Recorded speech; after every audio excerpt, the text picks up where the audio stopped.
Assalamualaikum warahmatullahi wabarakatuh. Perkenalkan, nama saya Faiz Horul Umam dengan NPM 212101101.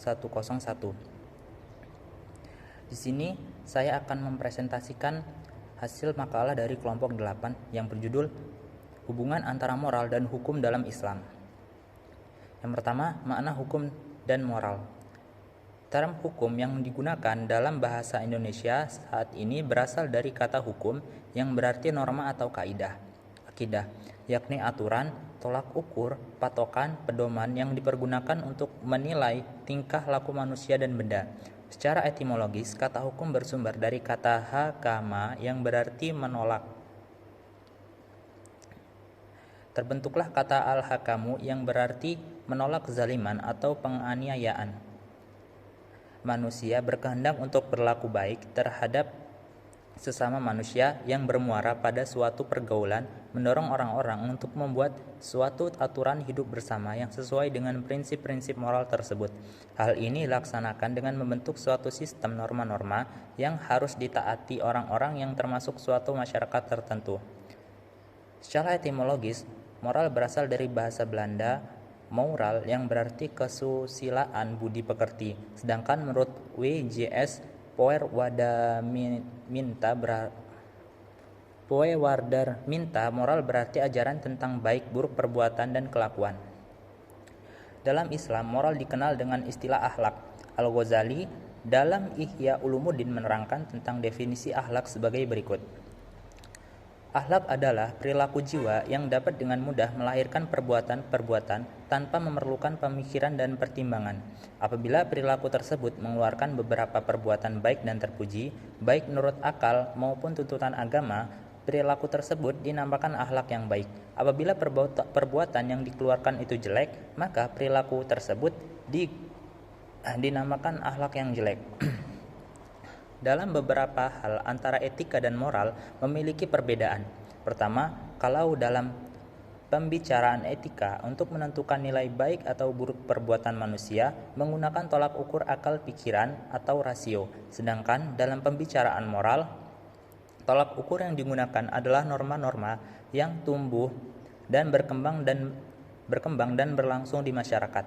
Asumsi moralitas Immanuel Kant sebagai sebuah parameter tindakan bahwa manusia dalam berbuat pada intinya hanya terikat dua hal, yaitu tindakan yang sesuai dengan kewajiban atau moral dan tindakan yang dilakukan demi kewajiban. Pandangan seperti ini dikemukakan Franz Magnus Soesno bahwa etika adalah pemikiran kritis dan mendasar tentang ajaran-ajaran dan pandangan-pandangan moral, sedang ajaran-ajaran moral adalah ajaran-ajaran, ketentuan-ketentuan, petunjuk-petunjuk, dan ketetapan-ketetapan tentang bagaimana manusia mesti hidup menjadi manusia yang baik. Yang kedua, hubungan antara hukum dan moralitas.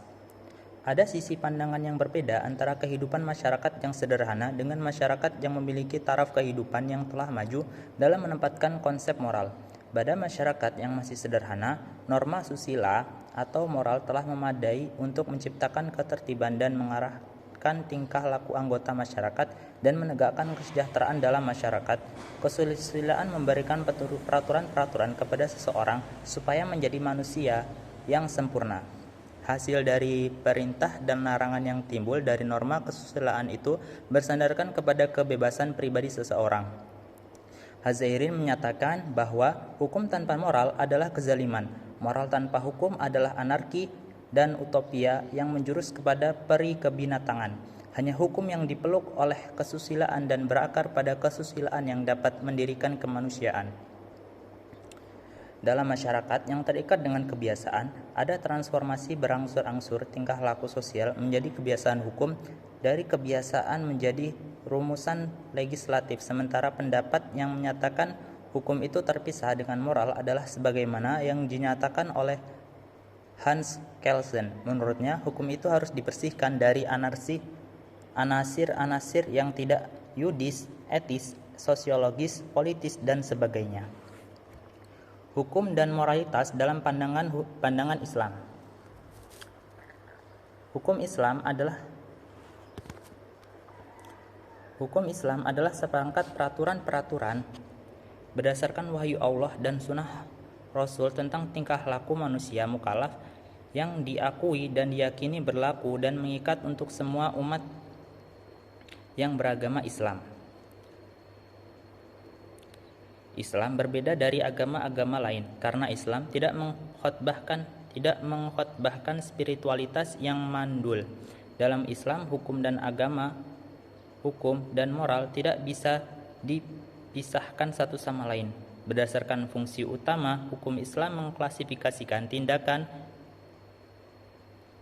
yang berkenaan dengan standar mutlak, baik dan buruk yang tidak dapat ditentukan secara rasional, karena Allah sendirilah yang mengetahui apa yang benar-benar baik dan buruk. Hukum duniawi memfokuskan diri kepada kesejahteraan sosial dan kurang memperhatikan etika. Hal ini dapat dilihat adanya beberapa pendapat para filosof dan moralis barat dalam meletakkan ukuran value atau nilai bagi masalah yang hendak diperoleh manusia dengan kemampuan nalar akal dalam memahami realitas kehidupan. Misalnya, aliran hedonisme mengatakan bahwa kesenangan atau kenikmatan adalah tujuan hidup yang terbaik dan tertinggi. Dalam Islam, tolak ukur manfaat atau mudarat, kebaikan atau keburukan sebagaimana diungkap oleh Al-Ghazali tidak dapat dikembalikan pada penilaian manusia karena rentan akan pengaruh dorongan nafsu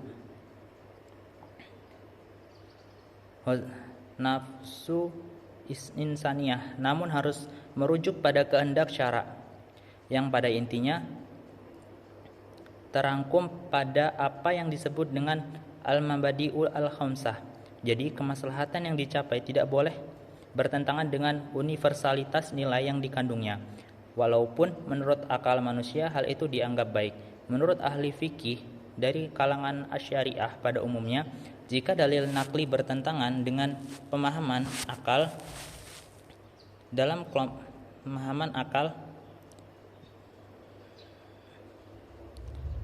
artinya akal tunduk kepada wahyu, sebab menurut kelompok ini akal manusia tidak dapat menentukan baik atau buruknya suatu perbuatan, sedang kebaikan atau keburukan itu hanya ditentukan oleh Allah Subhanahu wa taala. Karena itu dalam pandangan mereka akal tidak mengetahui sesuatu itu baik atau buruk, maslahat atau mufsadat. Sekian dari saya.